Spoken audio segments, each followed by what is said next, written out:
Je veux que tu te pardonnes aujourd'hui. C'est fini, mec. L'heure est venue à la putain de rédemption. Ok? Laisse-moi m'expliquer. J'ai une grosse révélation aujourd'hui. À chaque fois, je commence mes vidéos comme ça. J'ai une énorme révélation aujourd'hui. Je me suis dit, ok, Tristan, là, clairement, j'ai fait deux boulettes qui m'ont cassé les couilles. La première, c'est que je fais jamais ça. Genre, je dis-toi que je fais jamais ça. Souvent, je fais des allers-retours entre mon appartement et mes darons, en fait. Donc, là où ils habitent. Et là, en fait, ça m'était jamais arrivé, mais genre de l'année, tu vois, mec, ça m'est jamais arrivé. Et mec, j'ai oublié mes clés. Grosse boulette, tu vois. Genre, ça m'a mes clés d'appart, tu vois. Et j'ai pris le train et tout. Voilà. Dis-toi que j'ai pris le train et tout. Je suis arrivé à la ville, je suis arrivé à Grenoble. Et boum, j'avais pas mes clés. Merde.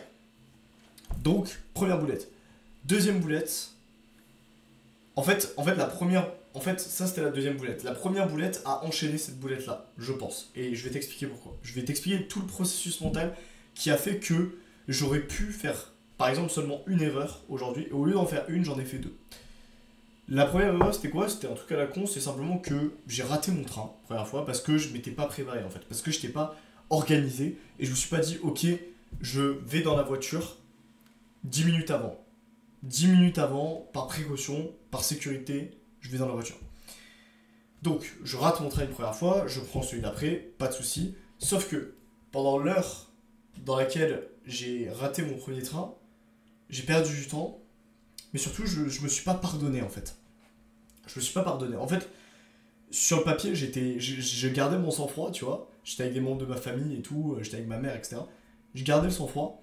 Et elle était en mode, ah putain, c'est cool, tu l'as bien pris, t'as raté ton train, tu l'as bien pris, etc. Oui, oui. Sauf qu'en réalité, à l'intérieur, je m'en voulais à mort. Genre vraiment, je me sentais comme une merde en fait. Parce que j'avais raté mon train, tu vois. Genre, j'étais en mode, putain, mais je suis con quoi. Vraiment, je me dis, mais mec, je suis complètement teubé, etc. J'aurais dû être dans la voiture bien plus tôt, etc. Tu vois, et en fait, pour moi, c'est clairement ce processus mental là, ce que je suis en train de te décrire, de me sentir vraiment mal et de ne pas me pardonner et de culpabiliser, de me ranger de l'intérieur pour une erreur qui. On s'en fout en fait, tu vois, mec, c'est bon, je rate le train, je prends le prochain, voilà, c'est des choses qui arrivent, c'est pas grave en fait.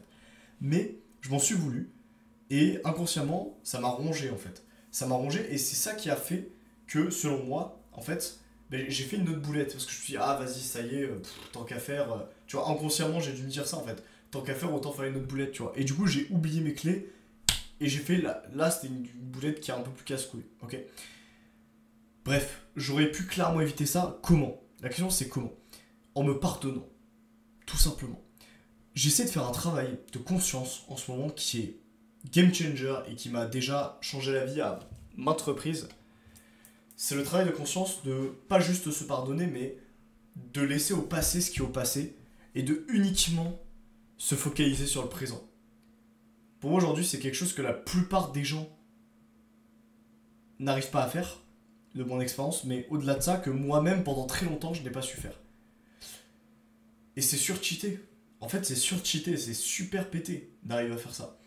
De se concentrer uniquement sur le présent, c'est pas la première fois que je parle de pouvoir du moment présent sur cette chaîne YouTube, mais juste le fait d'être à 100% soi, authentique, vivre le moment, ressentir tout ce que tu peux ressentir, être le plus efficace et le plus efficient possible dans une tâche, dans une action à faire, ou même juste dans le fait de vivre, c'est overpété. Et donc j'essaie de travailler ça, je mets de la conscience là-dessus, sauf que forcément le fait de faire ces boulettes, ça fait que j'étais dans ma tête. En fait j'étais dans ma tête et je suis resté dans ma tête. Et le fait que je me suis rongé de l'intérieur pour une erreur, une petite erreur à la con qui me fait dire ah putain je suis con, etc. J'aurais pas dû faire ça, voilà.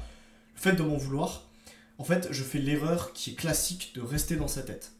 Alors que pour 90% des choses qui arrivent, en fait, ça veut pas dire que tu dois pas apprendre de tes erreurs, ça veut simplement dire que tu dois avoir un growth mindset, et ce growth mindset, je te le redis, mais il m'a été utile pour tout en fait, ça m'est encore utile pour tout dans ma vie en fait, ce growth mindset, parce que je me rends compte que quand je mets de côté le passé, que je sauvegarde le souvenir douloureux, ou la défaite, ou les échecs que j'ai vécu, pour en retirer que justement les leçons que j'en ai appris, sans les émotions négatives, la rancœur, la tristesse, l'humiliation, etc., que juste j'en retire tout ce qui va pouvoir m'être utile et ce que je vais pouvoir implémenter dans ma vie, de manière générale, grâce à ces expériences, bah, en fait, c'est juste génial, en fait. Parce que une fois que tu fais ça, et une fois que tu sais faire ça, il n'y a rien qui peut t'arrêter, parce que tu n'es pas impacté émotionnellement, ou très peu, par ce qui t'arrive de négatif, et tu en tires les leçons pour ne pas reproduire les mêmes erreurs, et surtout pour être un meilleur homme le lendemain. Donc c'est trop puissant. Et en fait, c'est ça, en fait. C'est l'erreur que j'ai faite. L'erreur que j'ai faite, c'est que j'ai pas utilisé ce growth mindset, et au lieu de me dire, ah, ok, je me pardonne, c'est des choses qui arrivent, le passé appartient au passé, je peux pas changer ce qui s'est passé, je peux pas retourner dans le passé et prendre ce train à l'heure, tu vois, c'est pas possible.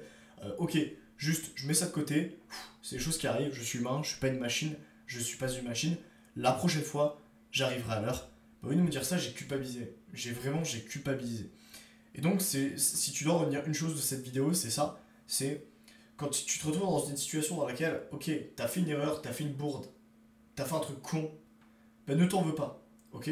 Juste analyse le moment, analyse ce qui s'est passé, retiens l'erreur que t'as faite et tourne la page, directement. Genre vraiment le plus tôt possible, tourne la page. Essaie de ne même pas ressentir les émotions négatives parce que dans tous les cas, le fait de ressentir ces émotions négatives, ça va clairement pas t'aider à aller mieux en fait. Ça n'a aucun sens, tu vois. Ça va pas modifier le passé en fait, de se sentir mal par rapport à ce que t'as fait. Pas du tout. La seule chose que ça va faire, c'est t'emboucaner le présent. En fait, c'est juste te contrarier le présent et ce que tu peux faire pour te rattraper, justement. Donc juste, mets de côté ton erreur, mets de côté ce que tu as fait, toutes les émotions négatives, ça sert à rien de les ressentir. Discipliner, ou en tout cas, mets de la conscience sur le fait de... Tu acceptes l'émotion, tu acceptes ce qui t'arrive, même si tu te sens en colère, frustré, énervé, triste. Juste, accepte l'émotion, ok, tu sens qu'elle vient, t'acceptes, et tu la laisses partir. Tu laisses partir, tu prends une feuille, un stylo, tu notes sur ton carnet l'erreur que tu as faite et comment t'améliorer pour la prochaine fois. Et basta.